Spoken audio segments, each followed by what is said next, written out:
নাচ দিয়ে শুরু হলেও তমা মির্জা এখন পুরোপুরি চলচ্চিত্রের মানুষ।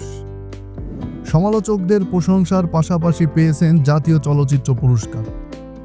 গত কয়েক বছরে যে কয়টি ছবিতে অভিনয় করেছেন, প্রত্যেকটা চলচ্চিত্রের চরিত্রই ছিল ভিন্ন। সর্বশেষ দাগি সিনেমায় তার অভিনয়ও আলোচিত হয়েছে। তমা মির্জা আলোচিত বেশিরভাগ কাজের পরিচালক রায়হান রাফি। তাদের মধ্যে ব্যক্তিগত সম্পর্কের কথাও শোনা গেছে। কেউ কেউ বলেছিলেন তারা প্রেম করছেন, এমনকি বিয়েও করে ফেলবেন। তবে এ বিষয়ে তমার অবস্থান স্পষ্ট।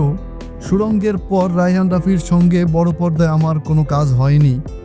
ওটিটিতে একটি কাজ হয়েছে, তবে বর্তমান আমাদের একসঙ্গে কাজের সম্ভাবনা আছে বলে মনে হয় না। তমা মির্জা বলেন, রায়হান রাফি একজন ভালো পরিচালক। আমাদের কাজগুলো দর্শকদের কাছে জনপ্রিয় হয়েছে, প্রশংসিত হয়েছে, এমনকি ব্যবসায়িক সাফল্যও পেয়েছে।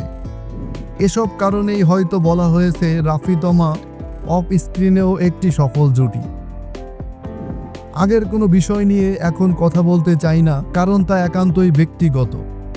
তবে এটা ঠিক, তারকাদের ব্যক্তিগত বিষয় খুব একটা ব্যক্তিগত থাকে না।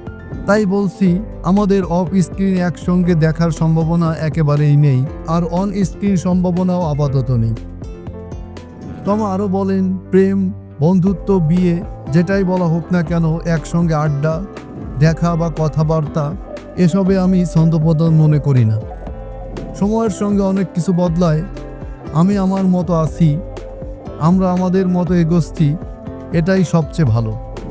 একই জায়গায় কাজ করি বলে দেখা হতেই পারে, কথাও হতে পারে, আড্ডাও হতে পারে। বিয়ে নিয়ে এখন তেমন করে ভাবছেন না তমা। আপাতত অভিনয়ই তার প্রথম ও প্রধান ভাবনা। সংসার করতে হলে আগে মন স্থির করতে হয়। কাউকে বিয়ে করে সংসার করব এমন মানুষ এখনো পাইনি। জীবনের পথে চলতে গিয়ে অনেকেই বন্ধু হয়ে আসে, কেউ থেকে যায়, কেউ আবার চলে যায়। আবার এটাও বলা যাবে না যে আমার জীবনে প্রেম একবারই এসেছিল, একজনকেই ভালোবেসেছি আর কাউকে পারিনি, এটাও নিছক মিথ্যা হবে।